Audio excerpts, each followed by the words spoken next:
Well. Alexander Isak has doubled down on wanting to stay on strike. He's not interested in trying to reintegrate into his side. He doesn't want to play with his teammates, even after that emphatic performance from Newcastle last night. A real team spirit. He doesn't want to know anything about it anymore. And this is obviously despite the Newcastle owners holding fresh talks with the striker. So before the game last night against Liverpool, co-owner of the Toon, Jamie Rubin, went to his house in Northumberland alongside director Solis there, who's really looking after things on the PIF side of things at Newcastle United. And they went and sat down with the Swede when he's probably got his Liverpool scarf out, Liverpool kit on already, full kit, watching the game in his living room with his bloody Liverpool slippers on instead of his Newcastle boots, because if he did have the boots on and he was on the pitch, we might have actually won the game. But they went there to his Northumberland home, not the one previously that's on the market for just the £7,000 a month.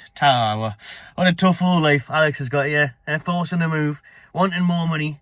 It's only £7 a month. The little rent on that one. Wonder what his new one is. 10 probably. And the one in Liverpool, how much that'll be if he does get his move. Because that is exactly what he wants. He continues to rebuff any sort of approach from Newcastle, from PIF, to remain at Newcastle. And he stays firmly on strike with only 6 days left of the transfer window. So Jamie Rubin last night, discussions at Isak's house before the game, trying to get him to stay, saying that, we need you, we want you. He has a new deal. These reports are saying that a new deal has been offered to Isak, once again confirming that has been mentioned in the past week or so. New deal on the table for Isak, increased wages, a release clause for 2026. Listen, Alex, you could just give away a few months. You might not even have to stay until next summer. You could stay until January, and then we might have a better chance of getting our ducks/strikers in order and finding your replacement. But no, he can't even give just a few months. He wants out now. Yeah, I haven't got time. Don't want to be here. How many times do I need to tell you? And to be fair, I'm not surprised at this at all. There was people last night talking to me at the game and that's, this is a great thing, isn't it? And the report itself, in terms of trying to get Isak to stay, for those that want him to stay, this is a step in the right direction. The reports were saying, step in the right direction, good move. It's done absolutely nothing. Hasn't changed a thing. Because Isak's mind is well and truly gone past caring or wanting to be at Newcastle United Football Club. No matter how many times Eddie Howe doesn't throw him under the bus, sticks up for him in the press conferences and says that, he's a great character, just this summer, it's out of character for him this summer. And, he'll always have a place in this team and all the rest of it. Well, no, he's still not interested. Fresh talks with Jamie Rubin, fresh talks with PIF as well. Remember the chairman, Yasser Al-Ramian, flew in to Newcastle yesterday to watch that game, but that was kind of out of context in a lot of videos and articles. Yasser flying in, he always does for the first home game and normally the final home game and maybe one or two throughout the season. So there was nothing in that. He actually wasn't even in the meetings, but there's been some suggestions today that other people from PIF have been in touch with Isak and his camp to once again try and persuade him to stay and try and get a few more months, if not the full season, out of the Swedish striker. But once again, he doesn't care. He's not interested. He's forcing that move to Liverpool. But guess what, everyone? And guess what, Alex?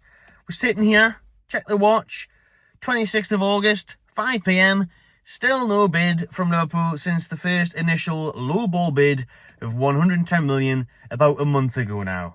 So you're sitting there, you're on strike, you're forcing a move. Forcing it away. Because as we stand, still hasn't been another offer. I'm fully expecting an offer soon. I think Newcastle are braced for that offer, which will probably be in the region of £120 million. I reckon that's going to come in by Wednesday morning, to be honest with you. So who knows? With these transfer window videos and the last week, it's going to be hectic. We could be doing a few videos a day. So obviously smash a like, subscribe if you haven't already, so you just get notified of all the latest news. And that could come quick, but as it stands, it hasn't. And even if it does, 120 million isn't enough. Yet again, we want 150. Do we want 150 though? I think 130 would do it, as I've said all along. 130 would be enough to see Newcastle sell Isak to Liverpool. But the issue remains of getting a replacement through the door. Yesterday, we had the 50 million bid rejected for Jorgen Strand Larsen from Wolves. However, that is Callum Wilson's replacement, not Alexander Isak's. The Toon have kind of turned their attention to Strand Larsen instead of Johan Wissa because of how long it's taken for Brentford to actually negotiate and accept our offer and get any sort of movement on the deal for the Congolese forward. Reports today is that dominoes are starting to fall into effect for the signing of Wissa and Newcastle, but I've been hearing that all summer. But, you know, one striker's going to there, one striker's coming here, they might be making moves there. Oh, who cares? You know, you're bored of it. I want to see, well, the Wissa thing's going to happen if that. Nah, just, honestly, the Wissa thing's been dragging on for weeks. We've been told it's going to happen very soon for so long, so I'm not going to come on here and say, oh, it's nearly happening. People did it today, saying that it could be, movement on that, but we've heard that for weeks, and as of late, last week, you know, bid rejected from Brentford, from Newcastle for a 40 million package on a 29-year-old with 12 months left on his deal. So, yeah, we're waiting on that. Other talks say that we're going to get back in for Strand Larsen. We're going to offer 60 million quid for the Wolves forward after the 50 million bid was rejected. And that 50 million yesterday, by the way, was a flat fee. Straight up fee. No add-ons, no nonsense. 50 million on the dotted line for Strand Larsen from Wolves, who they paid 25 million for from Celta Vigo this summer. Mental. But that's who Newcastle are looking at. That's who Eddie Howe's fancying. And in terms of the Isak replacement, we hear nothing of late. Now on, you know, a potential move for Gonzalo Ramos or Samu from Porto. These players are kind of out of reach at the minute. And that's why Newcastle want Isak to sign a deal. And then hopefully these type of players will be available next year. But at the minute, we can't get anyone to even replace Wilson. Never mind Isak. Could that change? Could we then just go for it and stump up the cash that these clubs are demanding, specifically Porto for Samu?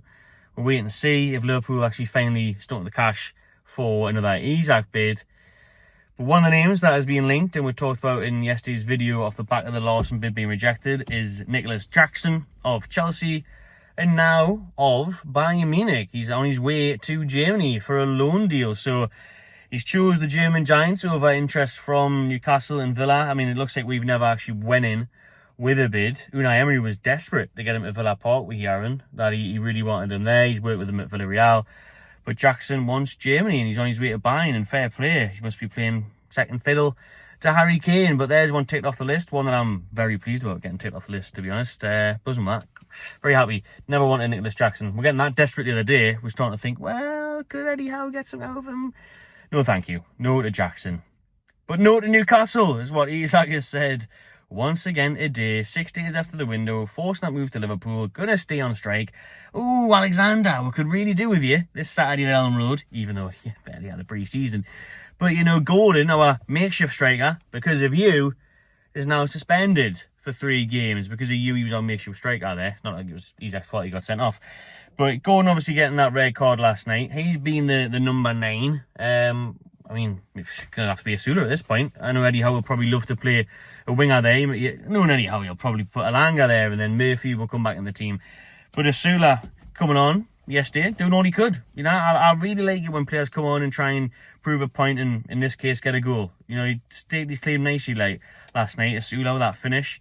So he should get a game. He should get a chance against Leeds, because no disrespect to Leeds, but newly promoted side, if he can't get a game against a team that's going to be down there fighting relegation, then what's the point in having him here in the first place? I mean, Sula himself has been linked to Bundesliga clubs in the last few days, but what are we on? Tuesday, to be fair, so plenty of time to try and get a striker in. Been saying that for months.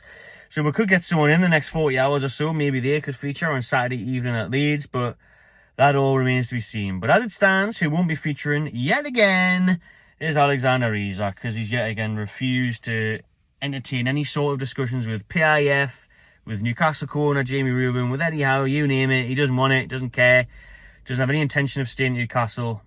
He wants that move to Liverpool. There's 6 days left to do it. Things are going to get crazy. I can already feel it.